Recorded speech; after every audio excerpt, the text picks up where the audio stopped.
Welcome to Shukla D point. आप सभी का स्वागत है आपके अपने YouTube channel Shukla D point में। मैं शिवम शुक्ला आप सभी दोस्तों का हार्दिक स्वागत करता हूं।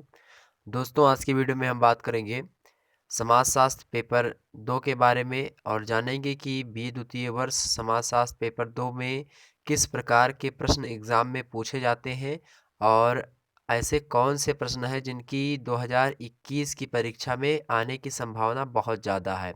तो उन सभी प्रश्नों पर आज की वीडियो में हम चर्चा करेंगे। साथ ही साथ ये भी देखेंगे कि किस प्रकार के प्रश्न पूछे जाते हैं, जैसे अति लघुत्तरीय प्रश्न किस प्रकार से होते हैं, लघुत्तरीय प्रश्न किस फॉर्म में पूछे जाते हैं एंड जो दीर्घ उत्तरीय होते हैं यानी विस्तृत उत्तरीय प्रश्न, उनका ट्रेंड कौन सा होता है, वो किस प्रकार के प्रश्न पूछे जाते हैं। ध्यान होगा आपको, इससे पहले हमने वीडियो अपलोड किया है समाजशास्त्र पेपर 1 के बारे में और उसमें हमने विधिवत रूप से समझ लिया है कि किस साइड से मतलब अति लघु उत्तरीय से कितने प्रश्न आते हैं, 10 प्रश्न, और लघु उत्तरीय से 5 प्रश्न पूछे जाते हैं और आपके दीर्घ उत्तरीय से 2 प्रश्न आपको बताने होते हैं। हालांकि 5 प्रश्न दिए होंगे, 2 बताने होते हैं दीर्घ उत्तरीय में से, और लघु उत्तरीय में आपको 10 दिए होते हैं, 10 में से आपको 5 के उत्तर देने होते हैं और इसमें ये नहीं लिखा होता कि 10 में से 5 के देने हैं। एक प्रश्न दिया होगा फिर उसमें अथवा करके दिया होगा दूसरा प्रश्न, तो एक पसंद ये करो या फिर ये करो, 2 में से एक को करना पड़ता है आपको, ठीक। इस प्रकार से लघु उत्तरीय होता है। अब हम बात करें जो बहुविकल्पीय सॉरी जो अति लघु उत्तरीय प्रश्न होता है, वो 10 क्वेश्चन होते हैं, 50-50 शब्दों में आपको लिखना होता है, ठीक। इस प्रकार से कुछ प्रश्न होता है। ये है मॉडल पेपर 2021 का मित्रों। किसका है? 2021 का मॉडल पेपर है। ध्यान रखेंगे 21 के लिए तो इम्पोर्टेंट है ही, साथ ही साथ और भी आने वाली जो परीक्षाएं होगी 2022 वगैरह की, उसमें भी यहीं से प्रश्न पूछे जाएंगे, क्योंकि हमने पेपर बहुत जो है 17, 18, 19, 20 इन सभी का देखा, एनालिसिस किया और शायद पढ़ा भी होगा। 2020 का पेपर अपलोड होगा, ठीक है, 2020 का मॉडल पेपर भी अपलोड होगा, उन सभी को देख लीजिएगा, क्योंकि यहीं सबसे प्रश्न पूछे जाते हैं, यहाँ से बाहर कुछ नहीं आता, क्योंकि सारा का सारा सिलेबस मैं कंप्लीट ही करवाऊंगा आप लोगों का। हमने बता भी दिया है कि जो है सारी चीज़ें कैसे कंप्लीट होती हैं, ठीक है। तो वो सारी चीज़ें मैं आपको बताऊंगा, हर एक मुद्दे पर बताऊंगा कि क्या क्या चीज़ें होती, हर एक चैप्टर आपका क्लियर होगा। बस आपको क्या करना है, हमारे चैनल पे आपको बने रहना है लगातार, एक भी वीडियो आपको मिस नहीं करनी है। आपके सब्जेक्ट और आपके ईयर से रिलेटेड, यानी कि जो आपसे रिलेटेड हो, जो सब्जेक्ट आप ले रखे हो, अगर उनसे वीडियो जाती है तो बिल्कुल भी मिस मत करिए, क्योंकि हर एक वीडियो मैं महत्वपूर्ण समझ के अपलोड करता हूँ और सिलेबस आपका कंप्लीट करवाना चाहता हूँ महत्वपूर्ण के माध्यम से, ओके। तो महत्वपूर्ण आपका पूरा सिलेबस ही होता है, कोई ऐसा नहीं, कोई ऐसी टिप्स नहीं होती है कि हाँ ये बहुत सारे लोगों को हमने देखा है कि ये मात्र इतने प्रश्न और सारा का सारा फंस गया। ऐसा कुछ नहीं होता है एग्ज़ाम में। होता ये है मित्रों कि कुछ ऐसे प्रश्न होते हैं जो लगातार एग्ज़ाम में पूछे जाते हैं, तो इनमें भी हमने उन प्रश्नों को भी शामिल किया है। लेकिन मेरी जो सलाह होगी आप लोगों की, मॉडल पेपर तो ये आप देख ही लीजिए पूरा। मॉडल पेपर देखने के बाद में आप क्या करेंगे, आप जो हमने वीडियो लेक्चर बनाए हैं एक एक चैप्टर के, चैप्टर वाइज, चैप्टर 1, चैप्टर 2, इस प्रकार से उन वीडियोस को आप ज़रूर देखेंगे। जब उन सभी वीडियोस को देख लेंगे तो आपके अंदर एक जो है विश्लेषणात्मक क्षमता उत्पन्न होगी, मतलब एनालिसिस करने की क्षमता। तो आपको किसी का मॉडल पेपर देखने की ज़रूरत नहीं पड़ेगी, आप खुद ही सोच के पता लगा सकते हैं कि इस बार कौन सा मतलब पेपर में कौन सा प्रश्न पूछा जाएगा, ठीक है।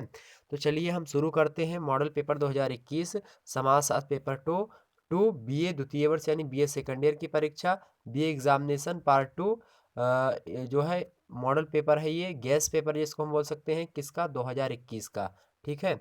बहुत ही महत्वपूर्ण प्रश्न होंगे मित्रों, एक बार मैं फिर से बता रहा हूँ। चलिए अब हम बात कर लेते हैं कि वे महत्वपूर्ण प्रश्न किस श्रृंखला में आते हैं, कैसे आते हैं। चलें, मित्रों आपके सामने स्लाइड प्रस्तुत हो चुकी है। इसमें आपको प्रश्नों का ट्रेंड दिख रहा होगा, प्रश्न दिख रहे होंगे। देखिए, द्वितीय प्रश्न पत्र, सामाजिक परिवर्तन एवं सामाजिक नियंत्रण, इसकी इंग्लिश होती है मित्रों social change and social control. तो सोशल चेंज और सोशल कंट्रोल मतलब होता है समाज में किस प्रकार का चेंज आता जा रहा है, दिन प्रतिदिन समाज बदलता जा रहा है, और क्यों बदलता जा रहा है, तो इन कारणों पर ही भी हम चर्चा करेंगे। और सामाजिक नियंत्रण, किस प्रकार से हम समाज पर नियंत्रण रख सकते हैं, समाज के व्यक्तियों पर किस प्रकार से समाज के नियम लागू कर सकते हैं। ठीक है, ये किस प्रकार से होता है। पहले तो बस इसी पर पूरा का पूरा चैप्टर टिका हुआ है। अगर आपने सामाजिक परिवर्तन को सही से समझ लिया और सामाजिक नियंत्रण को सही से समझ लिया, बाकी कुछ आपको पढ़ने की ज़रूरत है ही नहीं, क्योंकि बस यही दो फैक्टर हैं जो पूरे के पूरे पेपर में खेलेंगे, आपको घुमाते रहेंगे। बस यही दो पॉइंट ऐसे होते हैं। इन दो पॉइंट को आपने अगर अच्छे तरीके से समझ लिया, 100% मैं दावे के साथ कहता हूँ कि एक भी प्रश्न आप छोड़ के नहीं आओगे, इतना मैं कॉन्फिडेंस के साथ कह रहा हूँ। क्योंकि हमने भी जब परीक्षा दी थी तो सारे के सारे प्रश्न यहीं से पूछे गए थे, और हमने 2017 का देखा, 18 का देखा, 19 का देखा, 20 का, क्योंकि इसी पर मित्रों पेपर ही आधारित है, तो यहीं से प्रश्न बनते ही हैं। अब 1 मिनट में मैं अगर समझाना चाहूँ आपको कि सामाजिक परिवर्तन क्या होता है, तो कैसे प्रश्न कहाँ से पूछे जाएंगे। देखिए, सामाजिक परिवर्तन जो होता है इसको हम सोशल चेंज कहते हैं अंग्रेजी में। मतलब समाज में होने वाला हर एक परिवर्तन क्या होता है, सामाजिक परिवर्तन होता है। तो पहले हम देखेंगे सामाजिक परिवर्तन क्या होता है, सामाजिक परिवर्तन की परिभाषा, यानी समाज में कौन सी ऐसी घटनाएं घटित होती हैं जिसको हम सामाजिक परिवर्तन के नाम से जानते हैं। तो सर्वप्रथम तो आपको ये पता होना चाहिए कि सामाजिक परिवर्तन की परिभाषा क्या होती है और सामाजिक परिवर्तन के कारण कौन कौन से हैं। सबसे महत्वपूर्ण यही, क्योंकि इसी से रिलेटेड हर एक चैप्टर बनता जाता है। जैसे कि हमने आपको पढ़ाया होगा, 4-5 लेक्चर इससे रिलेटेड पढ़ चुके हैं। 4-5 चैप्टर हो चुका है इसका, ठीक है, लगभग 4 चैप्टर या 5 चैप्टर हो चुका है। ठीक, तो उसमें हमने आपको बताया होगा, एक बताया होगा जैविकीय कारक, सामाजिक परिवर्तन का जैविकीय कारक। हमने सामाजिक प्रतिमान आपको समझाया होगा। सामाजिक परिवर्तन का अर्थ और उसका विषय क्षेत्र और ये सारी चीज़ें हमने बताई होगी आपको। ठीक, तो देखें, इसी प्रकार से आपको आगे मिलता रहेगा। जैसे सामाजिक परिवर्तन का हमने जैविकीय कारक देख लिया। अब सामाजिक परिवर्तन का जनसंख्यात्मक कारक दूसरा प्रश्न, दूसरा चैप्टर आता है आपका। इसी के बाद में इसी तरीके से चलता रहता है, और जनसंख्यात्मक कारण, उसके बाद में सांस्कृतिक कारण, सामाजिक कारण, राजनीतिक कारण, ठीक है, परिवार से किस प्रकार से, मतलब परिवारात्मक कारण होता है एक, ठीक है, व्यक्तिगत कारण होता है, सामूहिक कारण होता है। तो इन सभी कारणों से क्या होता है, सामाजिक परिवर्तन होता है, समाज में परिवर्तन होता है, समाज के मूल्यों में परिवर्तन होता है। किसी भी समाज को चलाने के लिए उसके कुछ नैतिक मूल्य होते हैं मित्रों, और उन्हीं नैतिक मूल्यों में जब परिवर्तन होता है तो उसी को हम सामाजिक परिवर्तन कहते हैं। ठीक है, तो हर एक समाज में अपना अपना नैतिक मूल्य होता है। जब इनमें परिवर्तन होता है, चाहे वो परिवर्तन हो फिर उस सुधारात्मक दृष्टि से हो, या फिर जो है एकदम से मतलब आगे की दिशा की ओर बढ़ रहा हो, सुधार हो रहा हो समाज में, या फिर समाज में जो है समाज का ह्रास हो रहा हो, किसी भी प्रकार की कंडीशन को हम सामाजिक परिवर्तन कहते हैं। किसी भी प्रकार से अगर सामाजिक मूल्यों का पतन होता है, सामाजिक मूल्य में वृद्धि होती है, तो हम उसको सामाजिक परिवर्तन कहते हैं। इसी के तहत आप प्रगति और विकास की भी अवधारणा पढ़ते हैं कि किसी समाज में प्रगति किस प्रकार से होती है और किसी समाज में विकास क्या होता है। प्रगति और विकास में अंतर को लेकर के हर एक साल एग्जाम में प्रश्न पूछा आता है। इसलिए इस वीडियो को हमने जो है बना रखी है, प्रगति और विकास में क्या अंतर होता है इसको हमने बताया है, और साथ ही साथ हमने ये भी बताया है कि प्रथा और कानून में क्या अंतर होता है। आगे चल करके जब आप सामाजिक नियंत्रण पढ़ेंगे तो सामाजिक नियंत्रण में प्रथाएं क्या करती हैं, महत्वपूर्ण फैक्टर निभाती हैं। साथ ही साथ आज के भौतिकवादी समाज में अगर बात करें हम, तो आज के भौतिकवादी समाज में मित्रों कानून जो होता है बहुत महत्वपूर्ण फैक्टर निभाता है समाज को कंट्रोल करने में। मान लिया समाज का एक व्यक्ति है, दूसरे व्यक्ति को मारा, 4 झापड़ मार दिया, मान लिया 4 लप्पड़ उसको मार दिया। उसके बाद में क्या करेगा, तो वो व्यक्ति थाने में चला जाएगा और थाने में उसकी रिपोर्ट करेगा, एफआईआर करेगा उस व्यक्ति के खिलाफ जिसने मारा है, और पुलिस आएगी उसको पकड़ करके ले जाएगी। या फिर किसी भी प्रकार का ऐसा आप कर्म करते हैं जो कानून की दृष्टि से एक अपराध की श्रेणी में आता है, तो आपको कानूनी कार्रवाई आपके ऊपर होगी, और आपको जज क्या करेगा, न्यायालय जाओगे आप और आपको सजा मिलेगी। ठीक है, या फिर ऐसे कोई कर्म करते हैं जो कि सामाजिक अपराध की श्रेणी में आता है, तो भी आपको समाज से बहिष्कृत किया जा सकता है, और समाज के लोगों के द्वारा क्या किया जाता जाता है, हुक्का पानी आपका बंद कर दिया जाता है। ठीक, तो विभिन्न प्रकार की चीज़ें होती हैं सामाजिक परिवर्तन और सामाजिक नियंत्रण को लेकर के। सामाजिक नियंत्रण क्या होता है? जब सामाजिक मूल्यों का जो ह्रास होने लगता है, जो समाज को चलाने के लिए जो नियम कायदे बनाए जाते हैं, जब उनमें कमी आने लगती है या फिर कोई व्यक्ति उन नियमों का उल्लंघन कर देता है, तो उसको नियंत्रित करने की प्रक्रिया को हम सामाजिक नियंत्रण कहते हैं मित्रों। हम जब पढ़ेंगे टॉपिक एक बाय एक, तो हम देखेंगे विभिन्न समाज शास्त्रियों के अनुसार उन्होंने सामाजिक नियंत्रण को किस प्रकार से परिभाषित किया है, साथ ही साथ सामाजिक नियंत्रण किस प्रकार से संभव हो सकता है, सामाजिक नियंत्रण कैसे हम कर सकते हैं, इसके उपाय बहुत सारे फैक्टर होंगे। तो यहाँ पे उपाय से संबंधित प्रश्न होते हैं और सामाजिक परिवर्तन से कारण से रिलेटेड बहुत प्रश्न पूछे जाते हैं। तो ये उपाय होता है, ये कारण होता है, ठीक है। इनमें परिवार परिवार से किस प्रकार से हम पारिवारिक जो है व्यवहार से हम कैसे किसी समाज पे नियंत्रण रख सकते हैं। मान लिया एक परिवार अपने घर वालों के, अपने जितने भी परिवार के फैमिली मेंबर्स हैं उनको कंट्रोल करता है, तो समाज में हर एक परिवार हर एक अपने अपने फैमिली मेंबर को क्या करे, कंट्रोल कर लेगा। तो क्या हो जाएगा, समाज में भी कंट्रोल आ जाएगा, ठीक, सामाजिक नियंत्रण हो जाएगा। हर एक समाज में बहुत सारे परिवार होते हैं और हर एक परिवार में व्यक्ति होते हैं, और समाज की सबसे छोटी इकाई क्या होती है, व्यक्ति होती है। दूसरे नंबर पर परिवार होती है, तीसरे नंबर पे नातेदारी होती है, चौथे नंबर पे आपकी पटीदारी होती है, पाँचवें नंबर पे आपके क्या होता है, पाँचवें नंबर पे आपका ग्राम सभा होती है, छठवें पे आपका क्षेत्र पंचायत, या फिर आप और आगे जाते हैं जिला लेवल पे चले जाते हैं तो जिला पंचायत आ जाती है, और लेवल पे जाते हैं तो स्टेट आ जाता है, स्टेट लेवल के बाहर जाते हैं तो पूरा देश आ जाता है। तो इसी प्रकार से होता है। तो चलिए अब हम बात कर लेते हैं कौन कौन से प्रश्न ऐसे होते हैं जो कि आपकी परीक्षा के लिए बेहद ही महत्वपूर्ण है। देखिए मित्रों, सभी खंडों के उत्तर निर्देशानुसार आपको देने होते हैं। खंड पेपर जो होता है आपका प्रश्न पत्र 3 खंडों में विभाजित होता है, खंड आ, खंड बा और खंड सा। ठीक है, तो खंड आ और बा और सा 3 खंडों में विभाजित होता है। खंड आ से अति लघु उत्तरीय प्रश्न पूछे जाते हैं, खंड बा में जो है आपका लघु उत्तरीय प्रश्न पूछे जाते हैं, और खंड सा में दीर्घ उत्तरीय प्रश्न पूछे जाते हैं, यानी जिसको हम क्या कहते हैं, विस्तृत उत्तरीय प्रश्न कहते हैं। ठीक, तो खंड आ से देखिए अति लघु उत्तरीय प्रश्न, और अति लघु उत्तरीय प्रश्न को ध्यान रखेंगे आपको केवल 50 शब्दों में लिखना है। कितने शब्दों में लिखना है, 50 शब्दों में लिखना है। इसमें 10 प्रश्न होंगे आपके, और 10 प्रश्नों के जो नंबर होंगे, प्रत्येक प्रश्न का जो नंबर होगा वो 2 नंबर निर्धारित किया जाता है, ठीक है। 10 प्रश्न के 20 नंबर होते हैं, इसलिए ये भी बड़े ही महत्वपूर्ण होते हैं। तो जब मैं एक बार बताऊंगा, ये पूरा का पूरा जो समाजशास्त्र का पेपर होगा सेकंड वाला, इसको हम 3 घंटे के अंतर्गत एक वीडियो बनाएंगे मैराथन क्लास, उसमें 3 घंटे में सारे का सारा पूरा मैं पेपर कंप्लीट करवा दूंगा आपको रिवीजन मोड पर, ठीक है। तो आप तब तक के लिए हमारे साथ बने रहेंगे, और मैं सिलेबस तब तक पूरा कंप्लीट करवा दूंगा। सिलेबस कंप्लीट करवाने के बाद में एक तेजी से रिवीजन मोड पर एक वीडियो मैं लाऊंगा, ठीक है। चलिए देखिए महत्वपूर्ण प्रश्न, देखिए सामाजिक नियंत्रण का क्या अर्थ होता है। तो सामाजिक नियंत्रण का क्या अर्थ होता है, पहला ही प्रश्न देखिए। अगला प्रश्न है समाजीकरण क्या होता है, सोशलाइजेशन किसको कहते हैं हम, ठीक है। ये भी बड़ा महत्वपूर्ण। समाजीकरण, समाजीकरण के द्वारा व्यक्ति के अंदर क्या आता है, ज्ञान आता है। मतलब कोई व्यक्ति है, मान लिया कोई लड़का है, वो समाज में नहीं या पैदा हुआ समाज में ही, उसको लेकर जा करके आप जंगल में छोड़ देंगे तो उसका समाजीकरण नहीं होगा। उसका समाजीकरण कैसा होगा, पशुवत समाज होगा। तो उसका पशुवत समाजीकरण होगा, मतलब पशु समाजीकरण होगा उसका। पशुओं के बीच में रहेगा तो पशुओं जैसी बोली भाषा उसकी होगी, और पशुओं जैसे ही चलना प्रारंभ करेगा, पशुओं जैसे खाएगा।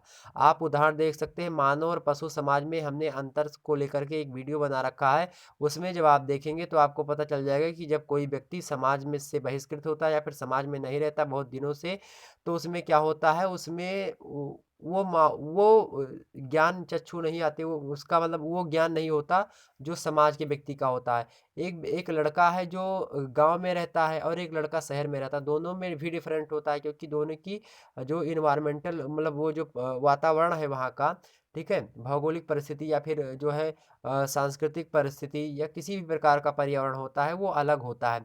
तो इसी प्रकार से जब कोई बच्चा को समाज से बाहर होता है, जंगल में होता है, तो उसका समाजीकरण नहीं होता है। व्यक्ति समाजीकरण के द्वारा ही क्या बनता है, व्यक्ति समाजीकरण के सॉरी एक बच्चा जो है समाजीकरण के द्वारा क्या बनता है, व्यक्ति बनता है। यानी व्यक्तित्व के विकास को हम समाजीकरण कहते हैं। जब आपकी पर्सनालिटी डेवलप होने लगती है तो उसी प्रक्रिया को हम समाजीकरण कहते हैं, ठीक है। आज आप बोलते चालते हैं, समाज में उठते बैठते हैं, तो ये क्रिया कहाँ से सीखी आपने, ये क्रिया समाज से सीखी। इसीलिए मैकाइबर एवं पेज जी ने क्या कहा है कि समाज शास्त्र क्या है, सामाजिक संबंधों का जाल है, ठीक।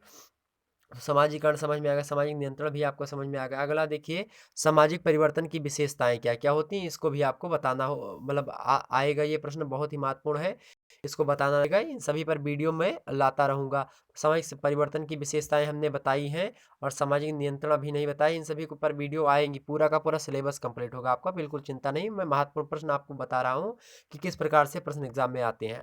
ऐसे ही प्रश्न आते हैं, बिल्कुल इसमें कंफ्यूजन वाली बात नहीं, एकदम 100% ऐसे प्रश्न आते हैं। आप पेपर उठा करके देख लीजिएगा, क्योंकि मैंने देखा, एनालिसिस किया, तभी तो ये प्रश्न, इन प्रश्नों को हमने शामिल किया, क्योंकि ये प्रश्न लगातार पूछे जाते हैं। चौथा देखिए, प्रगति की अवधारणा क्या होती है। प्रगति क्या होती है, प्रगति उद विकास क्या होता है, हमने बताया नहीं था प्रगति उद विकास, तो क्या होता है, इसको बताना था 50 शब्दों में। अगला देखिए, सामाजिक परिवर्तन के प्रतिमान, इसको आपको बताना होगा कि सामाजिक परिवर्तन के प्रतिमान कौन कौन से, इस पर तो वीडियो हमने बना रखी है। दूसरा लेक्चर इसी का, सामाजिक प्रतिमान का, बड़े विधिवत ढंग से हमने समझाया है, उस वीडियो को देख लीजिए, तो आपका डाउट क्लियर हो जाएगा और आप समझ सकते हैं कि सामाजिक परिवर्तन के प्रतिमान कौन कौन से हैं। 3 प्रतिमान होते हैं। पहले प्रतिमान को हम रेखीय प्रतिमान, दूसरे प्रतिमान को हम क्या कहते हैं, इस प्रकार से तरंगीय प्रतिमान बोल सकते हैं, और चौथे परिवर्तन, मतलब तीसरे परिवर्तन को हम चक्रीय परिवर्तन बोल सकते हैं। ठीक है, चले अगला देखते हैं। पांचवा है आपका कि संस्कृति की प्रकृति। संस्कृति की प्रकृति क्या होती है, तो संस्कृति की प्रकृति, जैसे कि जब कल्चर, किसी समाज का कल्चर कैसा होता है, उसका नेचर, तो जो nature of culture in society, या फिर इंडियन सोसाइटी से रिलेटेड है, तो इंडिया में जो सोसाइटी होती है उनका कल्चर क्या होता है, यही पूछा गया था। सॉरी, कल्चर जो होता है किसका, नेचर, कल्चर का नेचर पूछा गया था, मतलब संस्कृति की प्रकृति पूछी गई थी। ठीक, तो इस पर भी वीडियो बनेगी, संस्कृति की अवधारणा पर। संस्कृति की का अर्थ क्या होता है, संस्कृति की परिभाषा क्या होती है, और संस्कृति की विशेषताएं कौन कौन सी होती हैं, साथ ही साथ संस्कृति की प्रकृति भी क्या होती है। जब संस्कृति, किसी भी टॉपिक की जब आप अवधारणा पढ़ते हैं, जब कभी आपने हमारी वीडियो में देखा होगा कि निर्धनता की अवधारणा, या किसी भी चीज़ की जब हमने अवधारणा बताई होगी, तो उसमें हमने आपको उसका अर्थ बताया होगा, उस शब्द की उत्पत्ति कहाँ से हुई है वो बताया होगा, साथ ही साथ हमने उसका स्कोप बताया होगा, और साथ ही साथ उसका नेचर बताया होगा, यानी प्रकृति बताई होगी, और बाद में हमने उसकी डेफिनेशंस बताई है, और उसकी विशेषताएं बाद में बताई, फिर उसके बाद में कारण भी बताया होगा, और भी चीज़ें हमने उसके परिणाम भी बताए थे, और उसके निवारण हेतु उपाय भी बताए होंगे। ठीक, तो अवधारणा मतलब होता है पूरा का पूरा अध्ययन। ठीक है, कॉन्सेप्ट जिसको हम बोलते हैं। तो जब किसी चीज़ को मतलब कॉन्सेप्चुअल हम अध्ययन करते हैं, तो समझ में आता है हमको, इसलिए अवधारणा जो होती है उसमें सारे पहलू आ जाते हैं किसी भी टॉपिक के। ठीक है, चलिए अगला देखते हैं हम, समाजीकरण में सीख। समाजीकरण में सीख, ठीक, क्या, समाजीकरण में सीख। अगला प्रश्न है कि समाजीकरण से क्या सीख मिलती है, यानी समाजीकरण में हमको क्या सीख मिलती है। अगर समाज में कोई बच्चा नहीं रहता, जैसे उदाहरण आप दे सकते हैं, बालिका अन्ना, रामू, कैस्पर हाउजर, ये सारे व्यक्ति जो थे, ये समाज में नहीं रहे थे, समाज का वर्धस्य इनको नहीं प्राप्त हुआ, किन्हीं कारणों के बस समाज से वंचित हो गए थे, और वंचित होने के तदुपरांत इनकी बोली भाषा, इनका मायनर यानी खाने पाने का तरीका, बोलने उठने बैठने का तरीका भी अलग था, एकदम से जानवरों जैसा था। ठीक, तो इस पर वीडियो बनी है, इस वीडियो को सर्च करके देख लीजिए। अगला प्रश्न देखिए आप, परिवार एवं समाजीकरण। तो परिवार समाजीकरण में किस प्रकार की भूमिका निभाता है, क्योंकि परिवार, व्यक्ति सबसे छोटी क्या होता है समाज की, और दूसरे नंबर पे परिवार होता है, तो परिवार जैसा चाहेगा उसी प्रकार से व्यक्ति का समाजीकरण होगा, ये तो तय है। अधिकतर घरों में ही होगा कि बच्चे को उनके पिताजी तय करते हैं कि ये मेरा बच्चा ये बनेगा, मेरा बच्चा वो बनेगा। ठीक, तो वो समाजीकरण की प्रक्रिया ही होती है। उनका बच्चा ऐसे शुद्ध हिंदी कोई कोई अपने बच्चे को बोलना सिखाते हैं, भले ही घर में अवधी बोली जाती हो, ब्रजभाषा बोली जाती हो, ठीक है, लेकिन वो बोलेंगे कौन सी भाषा, एकदम से शुद्ध हिंदी बोलेंगे, तो बच्चा भी उनका शुद्ध हिंदी बोलने लगता है। किसी घर में मान लिया अंग्रेजी बोली जाती है, तो अंग्रेजी उनके घर में मतलब प्रचलित हो जाएगी। आप देखते होंगे अमेरिका के सारे छोटे से छोटे बच्चे अंग्रेजी बोलते हैं। ठीक, तो वो उनकी प्रकृति वैसी, मतलब उनको माहौल ऐसा मिल गया। ठीक है, क्योंकि उनके आरी बगल जो लोग रहते हैं वो सभी लोग अंग्रेजी बोलते हैं, इसलिए वो भी अंग्रेजी बोलता है। ठीक, तो उसमें कोई ज़्यादा वो अचंभित होने वाली बात नहीं है। तो परिवार के द्वारा समाजीकरण पे बहुत ज़्यादा प्रभाव पड़ता है, इसलिए ये प्रश्न बना कि परिवार एवं समाजीकरण को किस प्रकार से हम रिलेटिव कर सकते हैं। तो परिवार को हम इस प्रकार से समाजीकरण से रिलेटेड कर सकते हैं कि समाजीकरण की प्रक्रिया में परिवार महत्वपूर्ण भूमिका निभाता है, क्योंकि कहा गया कि समाज समाज की सबसे छोटी इकाई होती है वो व्यक्ति होता है, और व्यक्ति किसी न किसी परिवार में रहता है और परिवार का एक मुखिया होता है जो कि अपने परिवार पर क्या करता है, नियंत्रण रखता है। अब जब वो मुखिया परिवार पर नियंत्रण रखता है तो उसके द्वारा कुछ बनाए गए कानून होंगे और समाज के नियमों का वो मुखिया पालन करता होगा। ठीक है, तो वो अपने जो है उस व्यक्ति को सही दिशा में, अपने बच्चे को सही दिशा में हर एक बाप ले जाना चाहता है। हर एक मुखिया परिवार का जो मुखिया होता है वो हर एक व्यक्ति को अपने सदस्य के को इस प्रकार से बनाना चाहता है कि दूसरे परिवार का बंदा दूसरे परिवार से वो परिवार आगे हो। ठीक है, तो वही सारी चीज़ें। अगला देखिए, संस्था के कार्य। संस्था क्या होती है, तो इंस्टीट्यूट जिसको हम बोलते हैं उसको हम संस्था कहते हैं। उसके क्या कार्य होते हैं, इस पर भी वीडियो हमने संस्था से रिलेटेड वीडियो बना रखी है। ठीक है, उसको देख लीजिएगा आप। अगला प्रश्न देखिए, आधुनिकीकरण क्या होता है। आधुनिकीकरण यानी जो मॉडर्नाइजेशन जिसको हम अंग्रेजी में बोलते हैं, आधुनिकीकरण। आप देख रहे होंगे समाज में परिवर्तन आ रहा है और परिवर्तन के साथ साथ क्या आ रहा है, आधुनिकीकरण आ रहा है। आधुनिकीकरण कैसे, जैसे कि पहले समाज में गुरुकुल हुआ करते थे। मैं एक उदाहरण दे दूं, प्राचीन समाज में गुरुकुल में पढ़ाई हुआ करती थी। बच्चे जाते थे और राजा महाराजा के हों या फिर कहीं के बच्चे हों तो गुरुकुल में जाते थे पढ़ने के लिए। और पढ़ते थे तो क्या क्या करते थे, जाएंगे तो ऐसा नहीं कि यहाँ से धन भिजवा देंगे राजा की तो वहाँ पे खाएंगे, नहीं, धन नहीं भिजवाना पड़ता था उनको। तो धन नहीं भिजवाते थे, क्या करते थे, जब वो बच्चे गुरुकुल में जाते थे तो वो इधर उधर से लकड़ी बीनने जाते थे, साथ ही साथ मेहनत करते थे, खेती करते थे वहाँ पे जा कर के। तब उसके बाद में जो कुछ मिलता था वही बना करके खाते थे। ठीक इस प्रकार से गुरुकुल चला करता था। वहीं पे रहते थे जब तक उनकी शिक्षा दीक्षा पूरी नहीं हो जाती थी, तब तक वो बच्चे अपने घर को नहीं जाते थे। ठीक है, दिन में भिक्षा मांगते थे या फिर जो अगर है मतलब आस पड़ोस में खेत है तो खेती भी कर लेते थे, कुछ उगा लेते थे, नहीं तो जाते थे दिन में भिक्षा मांगते थे, फिर आते थे पढ़ते थे। इस प्रकार की प्रक्रिया चलती थी। लेकिन धीरे धीरे समाज में क्या हुआ, परिवर्तन हुआ। जब समाज में परिवर्तन हुआ तो उसके बाद में क्या होता है, जब किसी समाज में परिवर्तन होता है तो मतलब वो या तो जो है निम्नता से उच्चता की ओर होता है या फिर उच्चता होता है, या तो समाज जो होगा वो उसमें सुधार होगा या तो बिगड़ाव होगा उसमें। ठीक है, तो धीरे धीरे क्या होता गया, वो गुरुकुल व्यवस्था खत्म होती चली गई। आप स्कूलों में जाने लगे पढ़ने, स्कूल में आपने पढ़ा। अब देखिए कोरोना आ गया। अब कोरोना का यहाँ पे फैक्टर देखिए सबसे महत्वपूर्ण, अब कोरोना आ गया। अभी तक जो है ऑनलाइन पढ़ाई की मैं बात करूँ तो उतना ट्रेंड में नहीं था, यूट्यूब के माध्यम से उतना ट्रेंड में ऑनलाइन पढ़ाई नहीं थी। हाँ, एसएससी वगैरह की पढ़ाई यानी जो कम्पिटिटिव लेवल के एग्ज़ाम होते हैं, तैयारी वगैरह वाले जो सरकारी नौकरी से संबंधित जो है पेपर होते हैं, उनकी वीडियोस धड़ाधड़ अपलोड हो रही थी। ठीक है, लेकिन अब हुआ क्या, कोरोना आ गया। कोरोना महामारी के चलते सभी टीचर क्या हो गए, यूट्यूब पे आ गए और ऑनलाइन वीडियो मतलब ऑनलाइन लेक्चर देने लगे। हर एक विश्वविद्यालय के द्वारा, हर एक कॉलेज के द्वारा जो है वीडियो अपलोड होने लगे फटाफट। तो ये क्या होगा, मॉडर्नाइजेशन हो रहा है, आधुनिकीकरण हो रहा है। आज आप घर में बैठ करके हमारी वीडियो देख के पढ़ सकते हैं, आपको कॉलेज जाने की आवश्यकता नहीं है। तो ये क्या है, मॉडर्नाइजेशन है, ये आधुनिकीकरण है। तो यही होता है आधुनिकीकरण। ठीक है, देख लिया आपने। तो मैं ज़्यादा से ज़्यादा अब यही प्रयास करूंगा वीडियो के अंतर्गत कि मैं ज़्यादा इसमें लेक्चर लंबा ना खींचूं, क्योंकि महत्वपूर्ण प्रश्नों की श्रृंखला है। वो मैं बताता हूँ जब वीडियो लेक्चर, तो उसमें सारी व्यवस्थाएं मतलब सारी चीज़ें बता ही देता हूँ। जब मैं मैराथन क्लास लाऊंगा तो इस प्रकार से बताऊंगा, एकदम विस्तृत रूप से सारी चीज़ें बता दूंगा। बस 3 घंटे में पूरा का पूरा पेपर आपका समाप्त हो जाएगा। खंडवा देखिए, नोट सभी प्रश्नों के उत्तर दीजिए। प्रत्येक प्रश्न का उत्तर लगभग 200 शब्दों में हो। इसका उत्तर 200 शब्दों में देना है। एक उत्तर अगर आप लिखेंगे 200 शब्दों का तो आपको कितने नंबर मिलेंगे, 10 नंबर मिलेंगे। कितने नंबर, 10 नंबर मिलेंगे। 5 प्रश्न दिए होंगे, 5 प्रश्न आपको करना होगा, अथवा करके इसी प्रकार से देते हैं।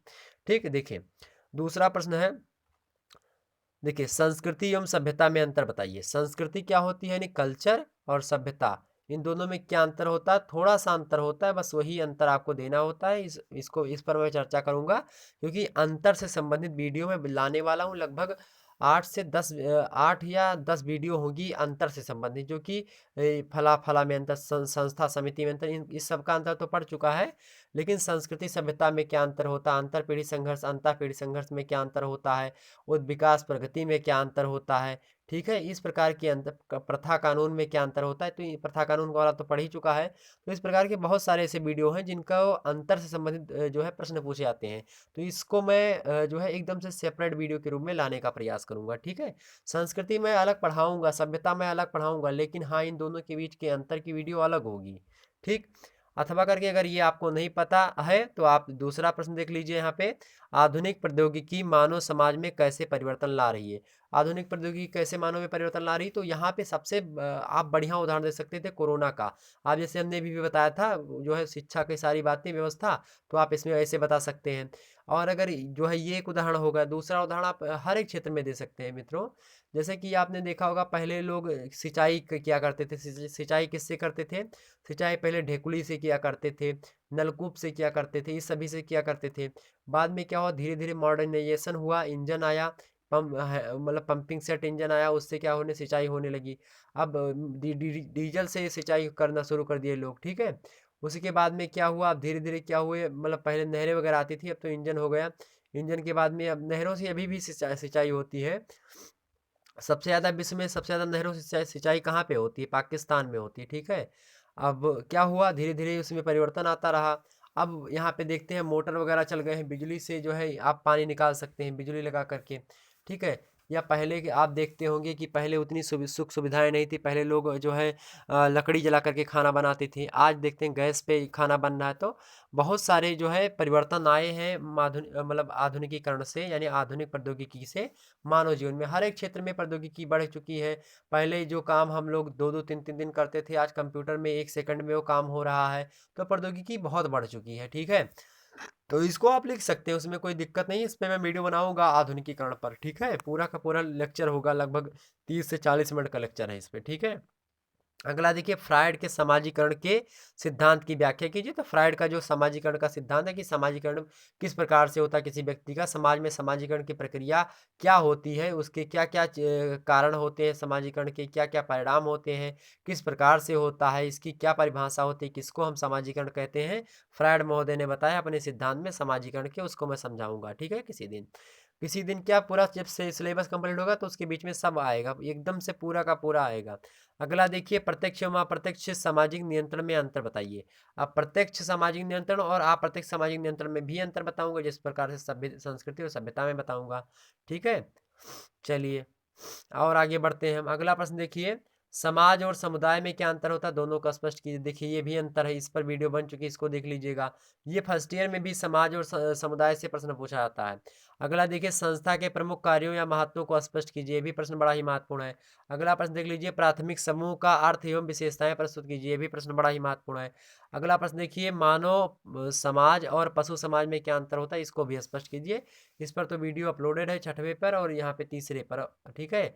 और 4थे पर संस्था से रिलेटेड वीडियो पूरी अपलोडेड है। तो यहाँ पे देखिए केवल 5 प्रश्न आपको इनमें से करने थे, कोई जरूरी नहीं कि सारे के सारे। देखिए यहाँ पे एक प्रश्न ये हो गया, दूसरा प्रश्न यहाँ पे 2 प्रश्न हो गए। अब यहाँ से 2 प्रश्न हो गए, यहाँ पे 3, ये 3 4 में से आप एक कर सकते हैं, 3 हो गए, या ये 4 हो गए, ठीक है। और इसी प्रकार से आप और प्रश्न कर सकते हैं। तो इनमें हमने रखा 4 ही प्रश्न को रख दिया, ठीक है। और भी महत्वपूर्ण प्रश्न है, ठीक है। आगे बढ़ते हैं हम, दीर्घ उत्तरीय प्रश्न देखते हैं। तो 5 ही प्रश्न होते हैं एग्जाम में, कुल मिलाकर के ये पेपर आपको मिलेगा तो 5 मतलब 10 प्रश्न दिए होंगे। तो जैसे एक प्रश्न दिया होगा वो उसका अथवा करके दूसरा, इस प्रकार से देते हैं प्रश्न। देखिए जैसे एक प्रश्न यहाँ पे दिया है तो ये अथवा करके दे दिया। अब या तो ये करिए या तो ये करिए, ठीक है। दोनों में से केवल एक को करना होता है, ठीक। अब बढ़ते हैं हम दीर्घ उत्तरीय प्रश्नों की ओर, खंड सा की तरफ। देखें खंड सा में नोट लिखा होता है कि किन्हीं 2 प्रश्नों के उत्तर दीजिए, प्रत्येक प्रश्न का उत्तर लगभग 500 शब्दों में होना चाहिए। देखें पहला प्रश्न है कि प्राथमिक एवं द्वितीयक समूहों में अंतर बताइए। ये भी अंतर से संबंधित प्रश्न पूछ लिया गया, ये भी हम बताएंगे। प्राथमिक समूह क्या होता है, द्वितीयक समूह क्या होता है, ठीक है। किस प्रकार से समाजशास्त्रियों ने इसको बांटा, प्राथमिक समूह द्वितीयक समूह, ठीक है। वो सारी चीजें मैं क्लियर करूंगा। अगला प्रश्न देखिए, सामाजिक परिवर्तन के मुख्य कारकों का उल्लेख कीजिए। तो सामाजिक परिवर्तन के जो मुख्य कारक होते हैं, जैसे जैविकीय कारक हो गया, जननांकिकीय कारक हो गया, उसके बाद में और भी बहुत सारे कारक हैं, सांस्कृतिक कारक हो गया, उसके बाद में राजनीतिक कारक हो गया, सामाजिक कारक हो गए, ठीक है। इसी प्रकार से आर्थिक कारक हो गए, ठीक। तो बहुत सारे कारक होते हैं, भौगोलिक कारक भी हम इसमें रख सकते हैं। तो तमाम प्रकार के कारक होते हैं इसके, तो उन्हीं को आपको बताना था। तो इसे आर्थिक कारक लिखेंगे तो आर्थिक कारक में उसकी विशेषताएं, आर्थिक कारक में किस प्रकार से समाज में परिवर्तन हो, एक आध उदाहरण देख देंगे बस। और उसके बाद में इसी प्रकार से राजनीतिक कारण में, इसी प्रकार से सांस्कृतिक कारण में, इसी प्रकार से व्यवसायिक कारण में, व्यक्तिगत कारण में, इसी प्रकार से हर एक कारण में लिखते चले जाएंगे। तो वो मैं बताऊंगा, सारी चीजें आपको टेंशन लेने की जरूरत नहीं, मैं बताऊंगा। अगला प्रश्न देखिए, सामाजिक परिवर्तन में जननांकिकी कारकों की भूमिका की व्याख्या कीजिए। ये देखिए बहुत बढ़िया, बहुत अच्छा शब्द मतलब, और इस पे जननांकिकीय कारकों की भूमिका जो होती है, ये चैप्टर है आपका चैप्टर नंबर 5, और बड़ा ही बहुत मतलब बहुत बड़ा चैप्टर है, और इसमें बहुत सारे फैक्टर होते हैं। मैं इस वीडियो बनाने की इस पे सोच रहा था, लेकिन लगता है जब मुझे काफ़ी टाइम मिलेगा तो इस पर मैं वीडियो बनाऊंगा।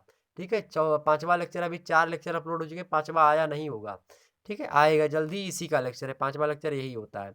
अगला देखिए हम, सामाजिक नियंत्रण के प्रकारों का विवेचन कीजिए। सामाजिक नियंत्रण किस किस प्रकार से हम कर सकते हैं, उनकी उनको बताइए, विवेचना कीजिए उनकी। ठीक, अगला देखिए, परिवार को परिभाषित कीजिए, इसकी प्रमुख विशेषताओं की चर्चा कीजिए। तो दोस्तों ध्यान रखेंगे, परिवार से संबंधित वीडियो हमने अपने नोट से बनाई है, हैंड राइटिंग नोट से की है, और उसको हमने बनाया, परिवार से को परिभाषित किया है। वो बड़ा ही लंबा वीडियो है, लगभग 40-40 मिनट का वीडियो होगा, उसको आप देख लेंगे। तो परिवार से रिलेटेड जितने भी प्रश्न होंगे, ज्वाइंट फैमिली वगैरह जितने भी होते हैं, संयुक्त परिवार, सब से रिलेटेड कोई भी प्रश्न एग्जाम में पूछा गया होगा, आप करके आएंगे। तो परिवार का लेक्चर आप लोग देख लीजिएगा, बड़ा ही महत्वपूर्ण है आप लोगों के लिए। ठीक है, क्योंकि परिवार से रिलेटेड प्रश्न फर्स्ट ईयर की परीक्षा में भी आते हैं, सेकंड ईयर की परीक्षा में, तो उसमें भी परिवार से रिलेटेड प्रश्न पूछा जाएगा। ठीक है, ध्यान रखेंगे इतनी बात को। तो फिर मिलते हैं दोस्तों अगले वीडियो में। सॉरी, और भी कुछ महत्वपूर्ण प्रश्न देख लेते हैं, लगे हाथ यहाँ पे देख लीजिए महत्वपूर्ण प्रश्न। तो इतना तो था आपका जो है ये, इतना में आपका सारा चीजें हो गया, ये पेपर हो गया, एक पेपर के पूरे सारे फैक्टर हो गए। थोड़े और महत्वपूर्ण प्रश्नों पर हम चर्चा कर लेते हैं, और कौन कौन से प्रश्न महत्वपूर्ण है आपके एग्जाम पॉइंट ऑफ व्यू से। देखिए, परिवार सामाजिक नियंत्रण में अपना किस प्रकार योगदान करता है, स्पष्ट कीजिए। ठीक है, तो परिवार की क्या भूमिका होती है, औपचारिक एवं अनौपचारिक नियंत्रण में क्या अंतर होता है, यानी कानूनी रूप से अगर नियंत्रण रखा जाए समाज में, और गैर कानूनी रूप से रखा जाए समाज में नियंत्रण, तो इन दोनों में क्या अंतर होता है, इनको मैं स्पष्ट करूंगा, पूर्ण रूप से स्पष्ट करूंगा। प्रचार से क्या आशा है, सामाजिक नियंत्रण में प्रचार की भूमिका क्या होती है। अभी अभी आपने लास्ट क्वेश्चन हमने बताया था कि सामाजिक नियंत्रण के प्रकारों की विवेचना कीजिए, तो सामाजिक नियंत्रण कैसे संभव हो सकता है, तो उसमें प्रचार की भूमिका होती है, औपचारिक नियंत्रण होता है, अनौपचारिक नियंत्रण होता है, परिवार भी नियंत्रण रखता है समाज पर। तो सामाजिक नियंत्रण से रिलेटेड ये सारे प्रश्न हैं। ठीक है, जनमत की अवधारणा दीजिए, जनमत निर्माण की विशेषताएं बताइए। जनमत क्या होता है, तो जनमत हम ऐसे भीड़ को नहीं कहेंगे कि जनमत हो गया, जब सभी भीड़ जो हो वो लगभग जो है क्या हो, एक दूसरे के मत में हो, बहुत सारे लोग बोल रहे हो, किसी चीज़ का विरोध कर रहे हो, उसी को हम जनमत कहते हैं। या फिर किसी चीज़ का पक्ष कर रहे हो, विरोध कर रहे हो, तो उसी को जनमत कहते हैं। जैसे मोदी जी को बहुत सारे लोगों ने वोट दिया, तो जनमत मिला उनको, जन की क्या मिली, मति मिली, मति, मतलब उनकी जो अंदर की भावना थी कि मोदी जी को लोग पसंद करते, तो चुना उन्होंने प्रधानमंत्री सबको, दोबारा चुना। अगला प्रश्न देखिए, शिक्षा सामाजिक नियंत्रण का एक आधार मतलब एक आधारभूत आधार है। शिक्षा जो होती है सामाजिक नियंत्रण का एक आधारभूत आधार है। अगर समाज में नियंत्रण रखना है तो व्यक्ति को शिक्षित होना अति आवश्यक है। इसलिए शिक्षा जो होती है सामाजिक नियंत्रण में महत्वपूर्ण भूमिका निभाती है। इन सभी पहलुओं पर मैं डिस्कस करूंगा विस्तार से। अगला प्रश्न देखिए, सामाजिक नियंत्रण में राज्य की क्या भूमिका होती है, सामाजिक नियंत्रण में कानून की क्या भूमिका होती है, धर्म की अवधारणा दीजिए और धर्म की प्रमुख विशेषताएं बताइए। धर्म से रिलेटेड वीडियो अपलोडेड है, 3 वीडियो लगभग अपलोडेड है, देख लीजिएगा धर्म से संबंधित वीडियो। ठीक, तो कुछ महत्वपूर्ण प्रश्न ये थे। ठीक, यहाँ से भी प्रश्न बन सकते हैं। तो फिर मित्रों, अब हम मिलेंगे अगले वीडियो में, और जो है शिक्षा शास्त्र का भी मॉडल पेपर आएगा जल्द ही आपके सामने। ठीक, इसी प्रकार से हिंदी का मॉडल पेपर आएगा, और धीरे भूगोल का तो अपलोड ही हो चुका है। तो इन सभी वीडियोस को आप देखेंगे, एंजॉय करेंगे, अच्छे तरीके से पढ़ेंगे, खुशी रहेंगे। उम्मीद करते हैं वीडियो अच्छी लगी होगी। तो अच्छी लगी तो मित्रों लाइक करिए, चैनल को सब्सक्राइब करिए, वीडियो को शेयर करिए सभी ग्रुप्स वगैरह में, जितने भी आपके पास हो, टेलीग्राम, फेसबुक, इंस्टाग्राम, व्हाट्सएप, चाहे जो भी हो। ओके, मिलते हैं अगले वीडियो में, तब तक के लिए जय हिंद, जय भारत।